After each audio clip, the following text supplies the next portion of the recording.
Welcome to another episode of the Breaking and Entering Podcast. I'm Ed, that's Brandon. Week 2 is almost done. We got one game left of Monday Night Football.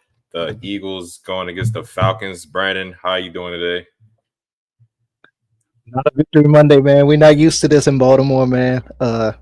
We cool and everything, but I would ask you. I don't know what it's like to be 0-2, but now I do. Y'all quite used to it. I could ask my my NFC side of me. Let me get this right in the camera. Yeah, there we go. The NFC side of me is a Giants fan with my dad because he's so used to it, and I'm used to it being a part-time Giants fan. But Baltimore, we ain't used to it, man. It's not a victory Monday in Baltimore. We is Ravens fans are hot right now. Yeah. I seen the video of Marlon Humphrey getting chewed out by the Yeah. fans. Y'all definitely pissed off. I think this is like the fifth time and y'all franchise. Y'all are relatively short franchise, but still fifth time since y'all been Yep. a franchise. That's pretty good. But yeah, let's get into it. The opening drive, Cooper Cup with the Rams. He injured his ankle. He will go on IR, miss an extended period of time, according to Sean McVay. Debo Samuel, he'll be out a few weeks with a calf strain. Jets defensive end Jermaine Johnson, he left the team's win against the Titans with a torn Achilles tendon.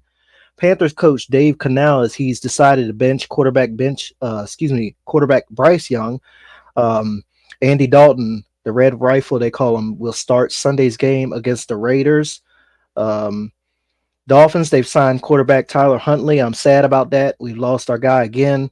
And Chiefs running back Isaiah Pacheco, he's expected to miss 6 to 8 weeks after suffering a fibula injury on Sunday afternoon against the Bengals. Turning our attention to the first game on our recap show, Giants at Commanders. It was a let's see here. It was I don't have the score. I think it was 21 to 21-18. 18. Yeah, 21-18. All field goals for the Commanders. Um, myself, I got the results right. It was just a lot closer than I thought it was going to be. I said the Giants would go in there and pretty much uh, lay an egg. You know what I'm saying? I thought the Commanders definitely had a good shot to win their home opener there at the new Northwest Stadium. The Giants have issues clearly. They sacked Jaden Daniels 5 times. Neighbors got over 100 yards receiving. Singletary nearly finished over 100 yards on the ground, and they still lose. They find ways to lose games. It don't matter who they playing. Definitely at the beginning of the season, they find ways to lose games. Malik Neighbors did have a big drop on fourth down. It was late in the game. Eventually led to the Commanders going down the field and winning as the clock expired. Thanks to the leg of their new kicker. We talked about him on Friday or Saturday show. But yeah, shout out to the rookie quarterback again. He had another smooth game, in my opinion. No turnovers. He's efficient with the ball. Kind of reminds me of a young guy down in Houston, the number 2 overall pick of last year's draft, CJ Stroud. The run game certainly helped them in this one. It was nice seeing Austin Eckler get a little bit more involved. One of my more favorite running backs in the league. Definitely made an impact there on Sunday at home for the Commanders. Offensive line and the secondary still concerns me. I know you were a little fed up with some of the play that you saw. So a win is a win. I'm going to turn it over to you. Tell me about your team. You're definitely right. A win is a win. I'm sure Washington fans in general will accept the win. It's hard to win, especially as a Washington fan. As a Washington team, it's hard to win. I'm not just talking about the Commanders. I'm talking about the Wizards, the damn Nationals, the Mystics, hell, even local teams, the DC United, whoever you want to talk about. It's hard to get a win by. I'm gonna just be honest with you. I think the Giants lost this game more than the Commanders won it. Their kicker, Graham Gano, as I like to call him, as his time with the Commanders back in the day. He went down like the first play of the game, so that changed the Giants' game plan all the way. If they would have had him, they wouldn't have had to gone for it on those 2-point conversions. I'm gonna be honest with you. I'm got major concerns about this defense. Like you said earlier, Neighbors dropped the ball, and that gave us the opportunity to win a game. But if he would have caught it, that would have been a fourth down conversion, and they probably would have been able to run the clock out and kick a field goal. Or yeah, they probably would have just scored. They couldn't kick a field goal, but I think they would have scored. we couldn't stop Neighbors for nothing. I mean, he would just come back for a little return route, catch the ball, break a tackle or two. It's almost guaranteed the defender is gonna miss a tackle, whoever it is. It could be I'm even gonna throw my guy the linebacker Bobby Wagner name out there. I mean, it's just that defense is bad. I'm worried about them. I think it's going to be a while before we get the secondary under control. But just overall, the defense, like you said, Devin Singletary. I think I texted you that he looked like Saquon Barkley out there. The way he was running the ball is just really bad. The only ray of sunshine that I saw out there was the run game, as you mentioned. Brian Robinson had a career day, 133 yards rushing. Jaden Daniels, I was scared. I thought he broke his ribs on that one play where he went out the game. He took a helmet shot directly in his midsection. I'm guessing it was just knocked the wind out of him, but it looked pretty bad from what I saw. I was like, oh my God, not again. Memories of RG3 going in my head. I was like, please just run the ball, give the ball to the running backs to run the ball, and let you just throw the ball, dink and dunk if you have to. And that's pretty much what he did. I mean, he finished 23 or 29, 226 yards, no touchdowns. I'm getting to that right now. The offensive line, every time we got to the red zone, false start. I'm like, it was after the second one, I was just, okay, who's going to false start now? So I was just so pissed. I was literally just looking like every time. I think I'm kind of like you when I watch football games. I like to watch it by myself because, especially with my team, because I'll get pissed. I'll start cursing. I was like, hype the fucking ball, god damn it. But no, it's a false start. Offensive line looking around. They damn clueless. People shaking their head, frustrated. I was just like, come on, man. What are y'all doing? Like, really? We can't do anything but salute to Austin Seibert. Finally, we got a kicker for at least one game who's reliable, who can get things done. He made 7 out of 7 field goals. I'm gonna just say it now. He's my special team players of the week for his performance.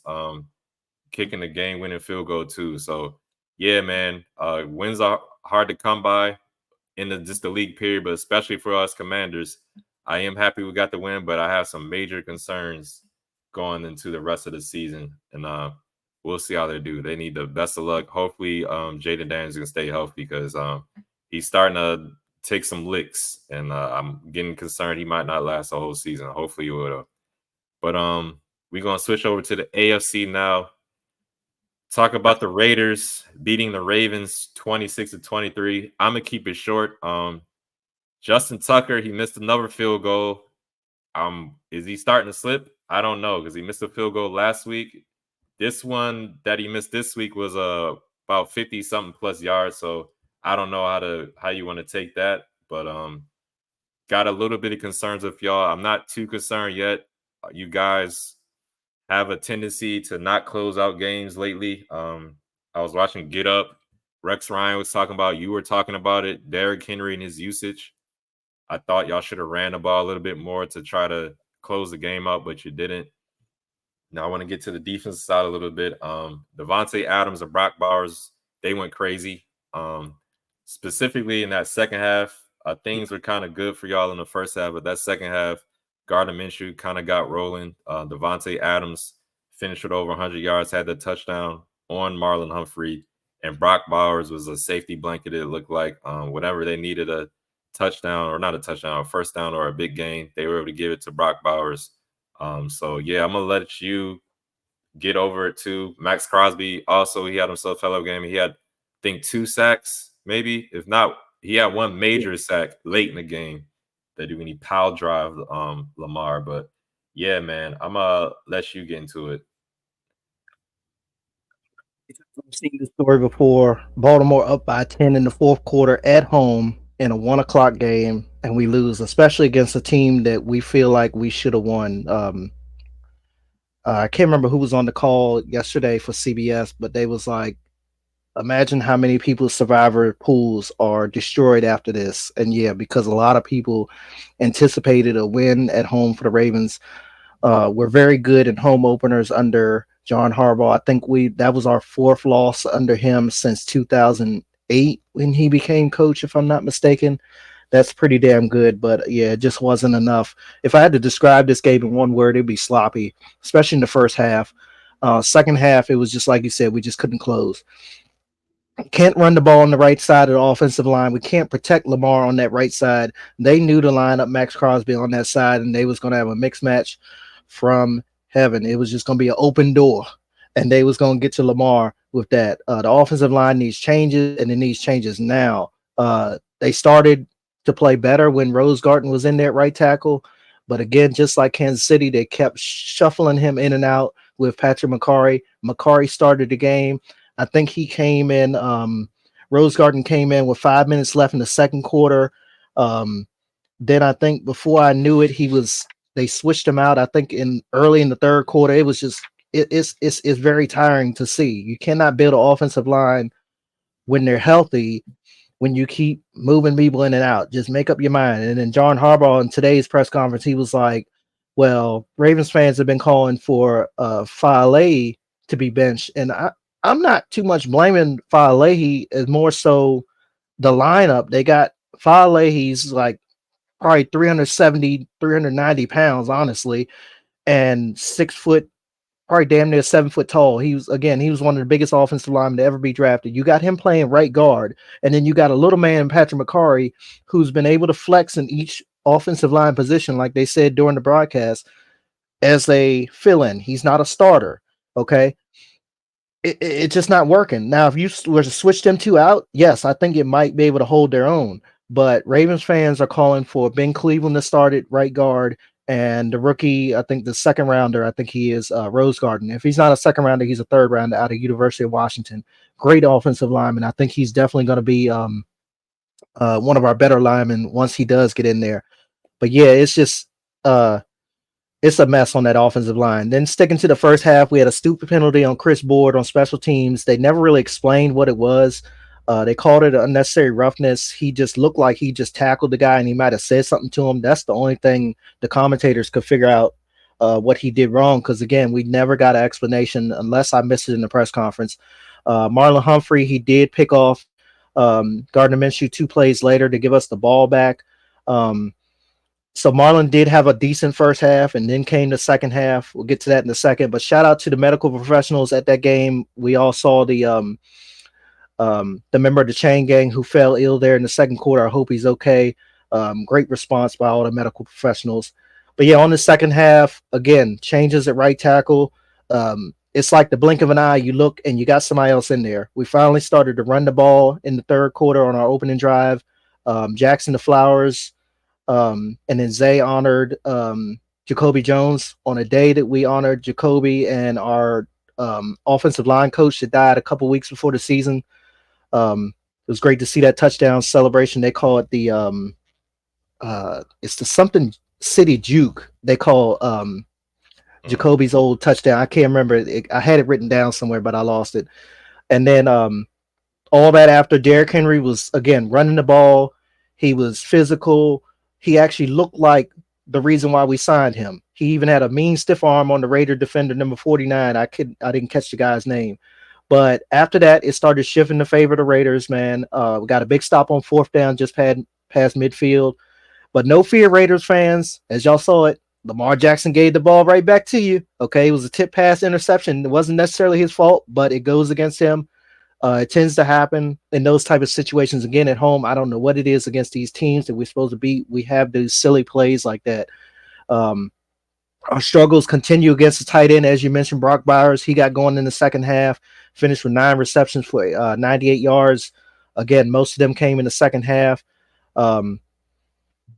Yeah, I expected to lose against Kansas City last week. I didn't see this coming. Besides the fact that Max Crosby, I knew that he was going to get his for sure. I thought Christian Wilkins was going to have a little bit more success against our offensive line than he did, but he was going up against more of that Tyler Lindenbaum type in that middle of the offensive line, which is a little bit better than the right side. Again, that's just a mess. But yeah, I feel like heading into week 3, I think Rose Garden needs to start at right tackle. I think Falehi is he's just too big to be a right guard. I mean, he was just getting beat left and right. Maybe McCarry can flex on the inside until they figure out if Ben Cleveland can get out there. Defensively, I'm not too much concerned. I don't mind giving up big plays to somebody like Devontae Adams, the tight end Brock Myers. We've always struggled against the tight end. I don't mind those type of stats against our pass defense. It's when we can't stop the run, which we've been able to stop the run so far this season. But um, yeah, I don't mind the big plays on the back end. We had 5 sacks. Um, I won't complain about the defense right now. Of course, we got CeeDee Lamb next week in Dallas. We'll see how that goes. I am, though, a little bit concerned with Justin Tucker. You mentioned the fact that he missed a field goal. I think it was 53 yards yesterday. He's had 2 misses from 50 yards in 2 weeks. Plus, one of his kicks in the game yesterday was from like 20 or 30 yards out, and he narrowly got it inside that Mhm. left hash mark. It was just like, I'm like, come on, man. We used to, as Ravens fans, used to go get a drink. We used to go get something to eat. You know what I'm saying? Fourth down, we knew he was lining up, and we saw him trot out there. We knew it was automatic. Not now. Better stay there because you don't know what you're gonna miss. But yeah, got Dallas next week. Of course, they got blown out against New Orleans. We're historically good against the Cowboys, but I don't know what to expect at this rate. So be sure to tune in later this week for my predictions in that one. I feel like if we lose to Dallas, we're done. Mm. I know it's early in the season, but it's just, I mean, I think we got a good roster compared to the other 3 teams in the AFC North. Pittsburgh is barely winning games. No disrespect to Mike Tomlin and them. Cincinnati, of course, they're 0-2. And Cleveland, they did get the win yesterday against Jacksonville, but that was nothing fancy. I'm not too concerned with Cleveland. But 0-3, it's hard to come out of that, man. It is hard to come out of that. So yeah, tough break. We're not used to it. Um, Got to fix that offensive line. The play calling's got to get better on offense. I'm not concerned defensively at all. Um, Again, we're doing what I like as a Ravens fan is stopping the run. When we start giving up 100-yard rushers, then I'm like, whoa, wait a minute, what's going on? What's going on, Zach Orr? What's going on, Mike? Um, Kyle Hamilton, Roquan Simpson, all those guys. So um, yeah, tough break. Didn't expect to lose, but I kind of did, especially at this, about halftime when the score it was tied 6-6. And I was like, yeah, this is how it usually goes. We let these sorry teams kind of stick around. No disrespect, Antonio Pierce and those guys, but yeah, um, uh, got to turn the page now. We can't reflect too much longer, or else we're gonna be 0-3. Looking forward Yeah. to next week in Dallas, though. And we got Tom Brady on the call. It'll be my first game, Tom Brady. Hey man, maybe the Raiders aren't too bad. Maybe, it could be all right, maybe. I think they are good, and I say that in a respectful way. You know what I'm saying? They are. I think they are a good team. What I had them finish second. I had them finishing second in the West. I believe. Yeah, I had them over the Chargers. So definitely under Antonio Pierce, they're a different team. It's just it feels like heading into that game, we should have beat them. You know what I'm saying? In Yeah, Vegas, yeah. especially at home. Yeah, In Vegas, but yeah, at home, in a home opener, nah, we should have got that W. yeah. All right, let's move on to the first overtime game we had of the season. The Seahawks beat the Patriots in overtime off a game-winning field goal. Going into this game, Kenneth Walker was out. He's dealing with an Yep. oblique injury, so I thought kind of gave me to lean more to the Patriots, especially since they were at home. But Seahawks came in there. Geno Smith got it done. He threw for over 300 yards. DK Metcalf exploded. He had that one big catch. I think it was about 56-yard catch and run for a touchdown. And all phases of the both sides of the ball, defense, offense, special teams played good for the Seahawks. Now it was a close game. Don't get me wrong. Patriots, they did play well. Ramondre Stevenson, I remember him scoring a touchdown on the goal line. But in the end, the Seahawks got it done. The Seahawks blocked a late field goal attempt by the Patriots in the fourth Yep. quarter, and then they were able to drop down the field and tie the game to send it into overtime. Patriots got the ball first in overtime, but they got stopped, and the Seahawks were able to march down again, win a game-winning field goal. One thing I am concerned about with the Patriots right now is Jacoby Brissett. I'm not sure if he's going to make it through the season. This is the second week in a row I saw him take a hit, and he's laid on the ground a little bit, wincing in pain. So I'm wondering if he continues to take a beating, a pounding, eventually is an injury going to pop up where he can't get up, or where they're going to have to rule him out? And will it be the Drake May show from there? Because I think with Brissett in there, they always have a chance to win. He might not put up gaudy numbers and stuff like that, but he gives them a chance to win. He's not turning the ball over, and he's moving the offense down the field. So I do have a bit of concern for him. But salute to the Seahawks for winning without Kenneth Walker.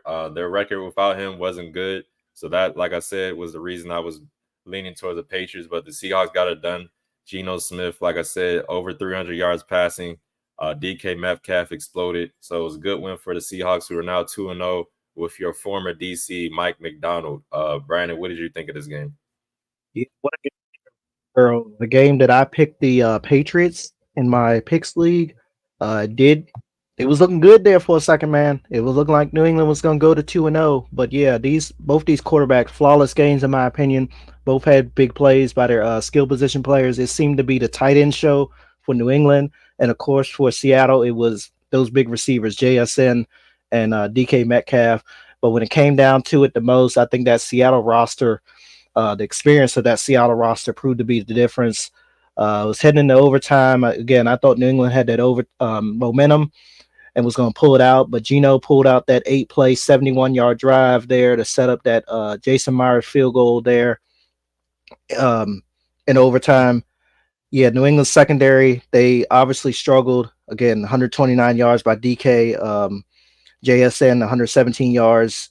DK got in the end zone. They had issues last year on pass defense, and it is continuing right now.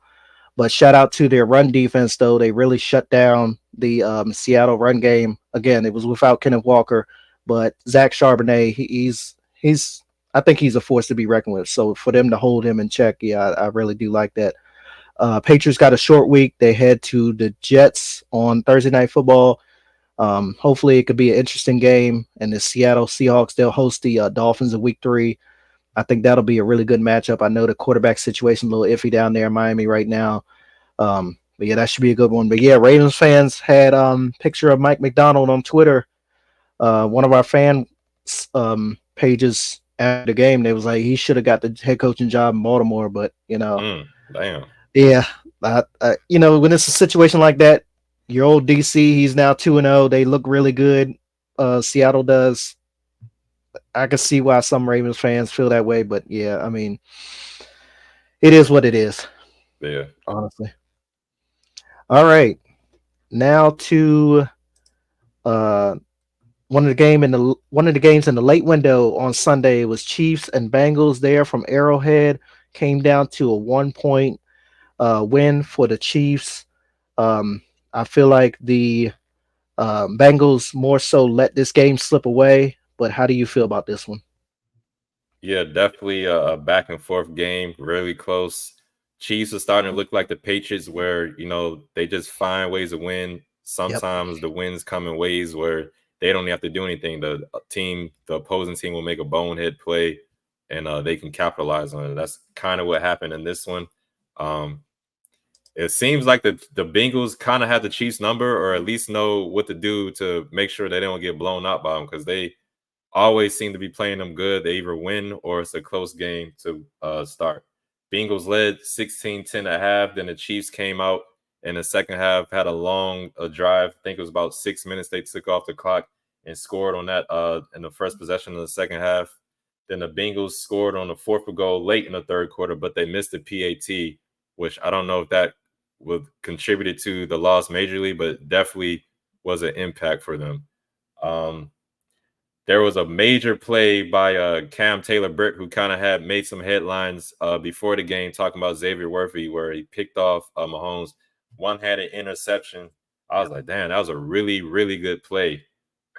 Also, the Chiefs scored with a fumble recovery. That gave them the lead late in the fourth quarter. They sacked or got Joe Burrow down, and they lost the ball as he was going down. I thought he was down. So when he ran it in the end zone, I was like, okay, they're going to overturn it. But looking at the replay, it was crazy. Like the ball went out. I think it was in between his legs as he was going down. And I believe the guy's name was Jamari Connor, who picked up the fumble and returned it for the end zone. And he also had a big sack to get the ball back for the Bengals too. I think it was they stopped them on the third down with that sack. Want to bring up our boy Jamar Chase though. He had a moment where he lost his damn mind. Basically, I guess he wanted a face mask penalty or something, but he didn't get the call, and he started arguing with the ref. Ref, let him go a little bit, just walked away. But Jamar kept going. He kept going at the ref. Joe Burrow tried to get involved. Like, come on, man. He tried to push him back to the huddle. Jamar still kept running his mouth. And then the ref Yep. was like, all right, man. Threw that flag. Unsportsmanlike conduct. Would have been a third and manageable, but it went to a third and 22 after that. And they did not they did not convert on third down. So that had a major impact on the game. I think, they could have done something. Maybe they could have gotten better field goal range because they weren't able to convert off of that after that penalty. And it was just like, what are you doing, man? Like Joe Burrow, I think he was a little frustrated, like, yo, what are you doing? And then he was talking to the coach Zach Taylor off in the sideline again. And it's just like, yeah, man, I don't know what the hell he was doing. And then at the end of the game, like I mentioned earlier, teams finding ways to lose. Chiefs doing what they need to do with the other team's help. Fourth down, 4th and 16, basically last play of the game for the Chiefs.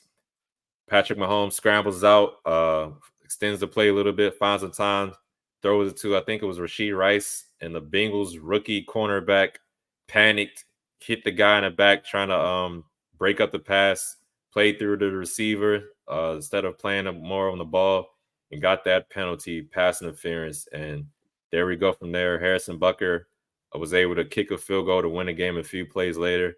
And the Chiefs are 2-0, and the Bengals are 0-2. Still a lot of season left, but I think the Chiefs playing these tough games is just going to have them even more prepared going down the line.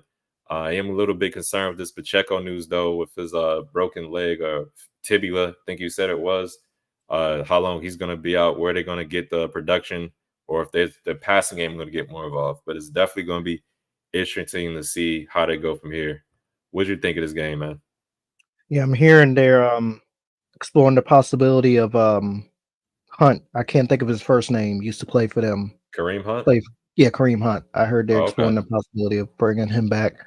Um, I'm sure he'll come in there and uh look like Larry Johnson or somebody. You know what I'm saying? One of their old running backs. That was just killing things. So yeah, we'll see. I'm sure they won't miss a step. It just goes that way. But yeah, Jamar Chase and Dejon Anthony, two guys I feel like single handedly contributed to the Bengals loss. You mentioned Jamar Chase, the veteran receiver. Control your emotion, bro. Wanted to have the refs feel his thoughts. Like you said, the ref took it the first time. He kept jawing. Guys trying to hold him back, especially Joe Burrow. Next thing you know, yellow hanky flag comes out, 15-yard penalty. Dejon Anthony, he had a few penalties, but the worst was that illegal contact on fourth down. Gave the Chiefs new life. And Booker, again, as you mentioned, won it as the time expired. They had no timeouts, nothing to stop the clock. You gotta literally play mistake-free football against Kansas City to beat them. That's what it feels like. They're just too good. Like you mentioned, they're kind of like remind you of the Patriots for all them years. They just find ways to take those little mistakes by other teams and help them win games. Cincinnati won the turnover battle 3-1. They still lost. Cincy though, it's not new for them. Starting 0-2. They've done this quite often under Joe Burrow. I think once T. Higgins returns, especially if they play like they did yesterday on the offensive side of the ball, I think they'll be all right. Still have some questions for me in the run game, but I think Joe Burrow has the tenacity. He has the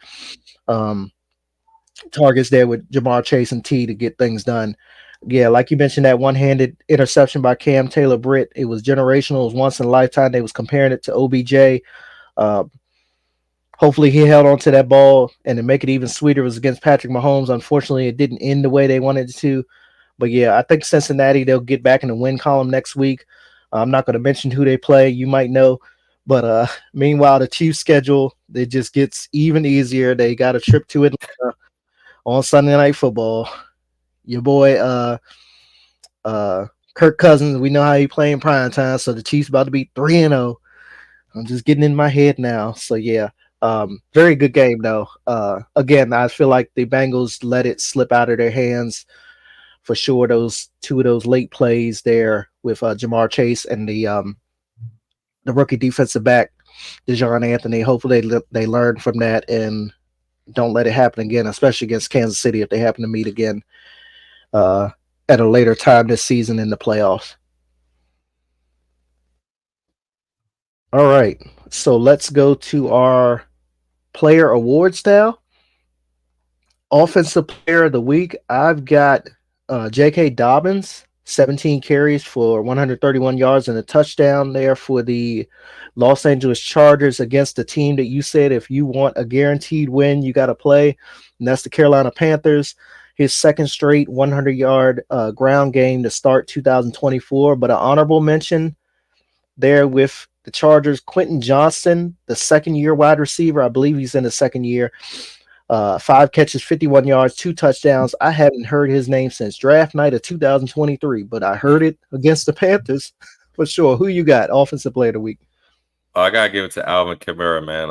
Absolutely destroyed the Cowboys. 4 total touchdowns, 3 rushing, 1 passing, 115 yards rushing, and 65 yards receiving. Especially that one big touchdown catch he had. So yeah, Alvin Kamara is my offensive player of the week. Okay, defensive player of the week. I started with Adafe Owe, the Ravens defensive end, who I've been calling on to step up. But of course, we lost. He did have 2.5 sacks. But I got to give credit where credit's due. I asked y'all to pray for my offensive line before this game because this man was coming to town. He's the same man they was holding out of practice there for the Vegas Raiders in training camp because he was just killing their offensive line and they wanted them to get some. They wanted to have them to move the ball and stuff during training camp. So they literally had to sit this man in training camp. Max Crosby, 6 tackles, 4 tackles for losses, 2 sacks. It was literally all over the damn place, making Lamar Jackson's life living hell out there. Yeah, I got to give it to Max Crosby. How about you? I'm going with Aiden Hutchinson, even though it was a losing effort. 4.5 sacks and a forced fumble. He had 5 tackles all in all. But yeah, he was definitely a game wrecker out there. But unfortunately, didn't contribute to a win for the Lions. But yeah, Aiden Hutchinson, shout out to Michigan, go blue. I didn't realize how good of a game he had until like a couple hours before we came on here, and they was like Aiden had 4.5. I thought they said more than 4.5. I was like, damn, they got to be lying. Yeah, I And thought I he had literally just 5 at pulled it first, up. but yeah, four and a Yeah, half. unreal, man. Like you said, it sucks it didn't end in a win for them, but yeah, good game for the young man out of Michigan. Special teams player of the week. I think we both can agree on this. I'm going to the Commanders kicker Austin Siebert, 7 for 7 on his field goals, literally responsible for every point the Commanders scored. And he was coming off a week where they just got rid of the kicker. That's always a kind of a sticky situation to come in because you're kind of like, oh, is this guy going to work out? Well, he worked out on Sunday. How do you feel about this one? Yeah, I said it earlier too in my recap of the Commanders game. He definitely was getting my player of the week for special teams. Salute Austin Seibert or Seibert. Got to figure out how you say his name right. 7 to 7, like you said, 45 yards is the longest. I was nervous through each one of them because we needed all 7 of them damn things since the offensive line didn't want to know how to snap the down ball correctly, which I'm gonna get into a little bit later in this segment. But yeah, man, salute to Austin. Thank God he was there, and I'm glad it wasn't Cade York because he would have kicked it out of the stadium or something probably. But sorry, yes. Okay. I'm gonna go to bonehead play or call of the week. I'm gonna be real quick. Um, we both kind of discussed the whole. I think it was the Jamar Chase thing off air, but I'm gonna go with the Ravens and Raiders game. Again, we didn't win, but I had this early in my notes, and I kept with it. We take pride in stopping the run in Baltimore. So the Raiders had the ball. It was 3rd down and 3. The ball at the Ravens 34 was just before halftime. They could have gone up. I think they could have potentially scored a touchdown. But their offense coordinator, Luke Getsy, he dials up a run play. And I'm like, bet. We already know how this going to go. They tried to run straight up the middle against us. Hell no, we blew that shit up as soon as it happened, man. We had two guys in the backfield before Minshew even secured the ball in the guy's chest to give him the ball. Big loss there. Um, Look, I've been clear about this. If you want to run the ball against the Ravens, especially last year, it's gotten a little bit better this year. You run towards the right side of your offensive line. That's always been a weakness for us. The Raiders decided to run up the middle, got blown the hell up. If it was Monday Night Football, if they still had jacked up on there, they probably would have had that play on there for sure. Um, I think your bonehead player call is a lot better, but yeah, I had to stick with my Ravens defense shutting down that Las Vegas run, something we take pride in Baltimore for sure. Yeah, my bonehead. I almost gave it to Will Levis again. I saw some of his highlights. Apparently he got chewed up in front of the whole stadium by his head coach. But I really got to give it to the offensive line of the Commanders. Even though we won the game, even though the rushing game was great, it is utterly pathetic that y'all got a false start every time y'all were in the red zone. I mean, not once, not twice, not three times, but damn, four times y'all get the false start. And then y'all got the nerve to look like absolute clowns when y'all was done. Just looking around like, huh? Was it me? With it's me. Just looking dumb as all types of hell, man. I was just, yeah. So Commanders offensive line, y'all got some work to do, man. Y'all got a rookie quarterback back there. Please get it together. Quarterback as well. Just get on the same page. Hike the ball, please. My goodness gracious. Ugh. All right, let's get into the other scores of week 2. Of course, we got the Thursday night game last week. The Bills beating the Dolphins 31-10. Saints blew the doors off the Cowboys 44-19. Bucks beat the Lions 20-16. Green Bay beat Indy without Jordan Love 16-10. Jets beat the Titans 24-17 in Music City. Vikings win their home opener over San Fran 23-17. That's probably upset of the week for me. Chargers dominated the Panthers, stomped them out 26-3. Browns beat the Jaguars 18-13. Steelers get the W over the Broncos 13-6. Bo Nix and their offense looks abysmal. Cardinals got a big win in the desert, 41-10 over the Rams. Marvin Harrison had himself a game, those 2 touchdowns. And the Texans beat the Bears in H-Town 19-13 last night in Sunday Night Football. A lot of upsets this week. Any of these games, what's one of these games surprised you the most, I should say? Over Indianapolis, I didn't necessarily 100% believe it until I realized it was in Green Bay, and I figured that gave them a better shot there at home. I think if they had to go into Indianapolis, they probably would have lost that one. Saints over the Cowboys, I didn't see that one coming in that fashion. They had just been dominated teams at home. I think all of their games, as I mentioned in our preview the other day, at home a year ago was by they was beating teams by 20, 30 points, literally. Except for that game against the Lions and the Packers in the divisional round of the playoffs, and then the Vikings over San Fran. I mean, I know traveling coast to coast or across country is hard for these teams. They performed pretty good at home in their home opener. The 49ers did without Christian McCaffrey. I think they kind of missed him. Of course, Debo got injured. Um, Justin Jefferson was back to his old self, over 100 yards receiving. He had that big 97-yard reception. I think it was the longest in franchise history, if not the second longest. So, yeah, those three right there, for sure, definitely caught my eye. But, yeah, the Panthers, real quick, man. I think Dave Canales, he felt that seat getting real hot. So he had to make the move to bench Bryce Young because he know the Panthers ownership will fire you in a heartbeat. I think what they've been 3 out of the past 4 years they've had a new head coach. So still don't mean he'll be there too much longer, but especially after the first 2 games. Um, I wish we could play the Panthers next week. We need a win.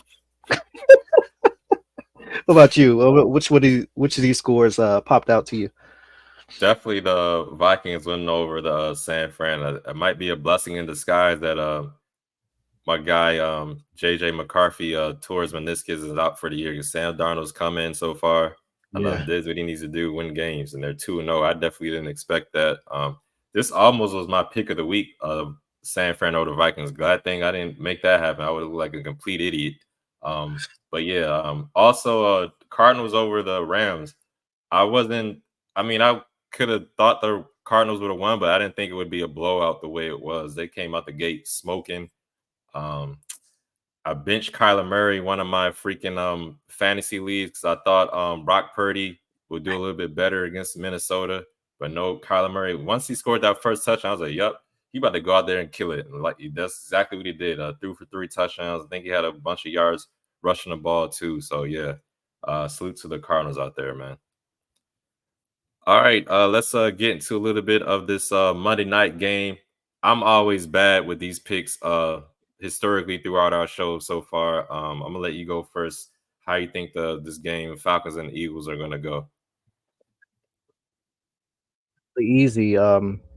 We all know the quarterback for the Falcons, his history on primetime games.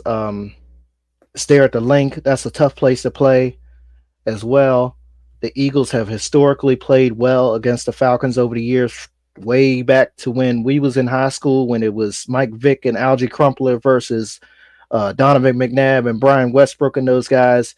I think they played in 4 straight NFC Championship games or in the playoffs for 4 straight times. But of course, flash forward to now, they're 5.5 point favorites there at home.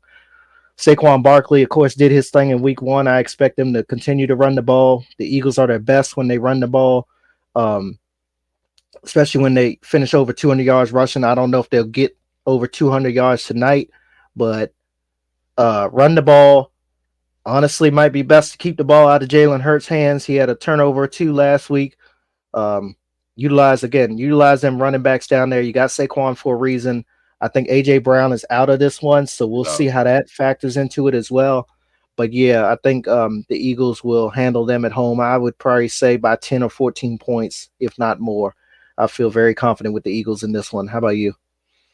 yeah, I think the Eagles should win even without AJ Brown. Maybe Jahan Dotson will look like what we thought we were getting with him when we drafted him with the Commanders. But I think the Eagles should win. Saquon Barkley show coming in effect. But I'm gonna just say Falcons, just so I got like I think the Eagles win, but I'm gonna just say Falcons. So maybe I look good if the Falcons do win. But I think the Eagles will win. But I'm gonna go with the Falcons just because I can't remember the last time I got a Monday night pick right since we did this show together, man. So yeah. Excuse me. True. Understood. All right, everyone. That's going to do it for the week 2 recap show of the B&E podcast. Got a big week 3 coming up. You can blink your eye and it's here. Thursday Night Football, Patriots and Jets from MetLife Stadium in East Rutherford, New Jersey. 8:15 Eastern kickoff. We'll be back on Friday. Again, big week 3 coming up. We got 2 Monday Night Football games next week, so that'll be fun. Um, so yeah, a lot to talk about on Friday and a lot to talk about a week from today. Until next time, love one another.